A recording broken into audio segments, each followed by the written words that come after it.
Hai teman-teman, kali ini aku mau bikin cemilan yang super simple, olahan dari beras ketan. Cemilannya cocok banget untuk dijadiin ide jualan pas nanti puasa, atau bisa juga untuk dijadiin ide takjil. Yang pasti bikinnya gampang, bahan-bahannya juga ekonomis. Mau tahu cara aku bikinnya? Yuk tonton video di atas sampai selesai. Siapkan wajan, lalu masukkan 300 gram beras ketan yang sudah dicuci bersih dan direndam semalaman, atau bisa juga direndam sekitar 2 atau 3 jaman. Selanjutnya tambahkan 1/4 sendok teh garam, 200 ml air, dan 1 bungkus santan instan. Untuk santannya kemasan 65 ml.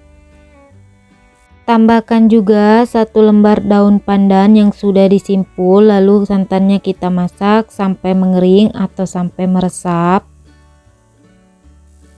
Kalau santannya sudah mengering atau sudah meresap, kurang lebih seperti yang di video, lalu beras ketannya siap untuk kita kukus. Sebelumnya aku sudah panaskan kukusan, airnya sudah mendidih dan beruap banyak, lalu masukkan beras ketan yang tadi sudah kita masak, kukus selama 20 menit atau sampai matang. Setelah 20 menit dikukus, beras ketannya sudah matang, angkat dan kita sisihkan. Oh ya teman-teman, jangan salpok sama centong nasi aku ya, edisi dibuang sayang soalnya.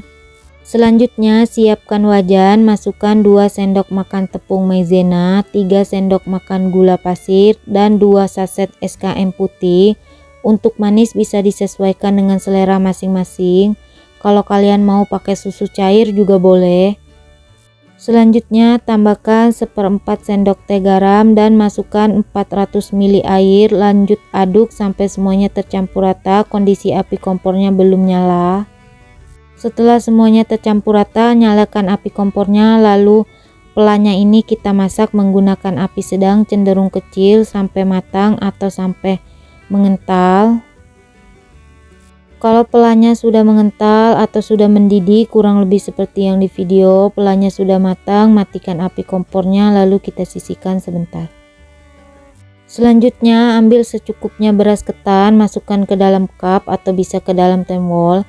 Untuk pengemasannya aku pakai styrofoam ya teman-teman, kalian juga boleh pakai wadah yang lainnya kalau untuk dijadiin ide jualan. Untuk toppingnya aku kasih juga secukupnya keju parut. Untuk kejunya jangan lupa ya teman-teman, ini wajib. Untuk kuah pelannya juga sudah aku kemas ke dalam plastik klip. Untuk ukuran plastik klipnya aku pakai 7x10, kurang lebih seperti yang di video.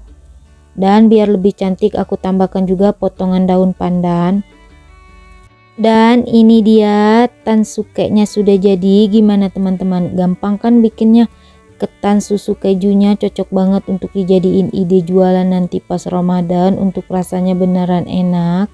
Selanjutnya tansukenya mau aku coba cicipin, untuk rasanya beneran enak ya teman-teman. Rasa ketannya pulen, gurih, ditambah lagi topping keju dan kuah pelannya yang manis, rasanya makin enak. Ini wajib banget dicoba di rumah, yang pasti bikinnya juga gampang, bahan-bahannya juga ekonomis. Oh ya, kalau kalian suka dengan videonya jangan lupa like, comment, share, subscribe, tekan juga tombol loncengnya biar tidak ketinggalan video terbaru dari aku. Terima kasih.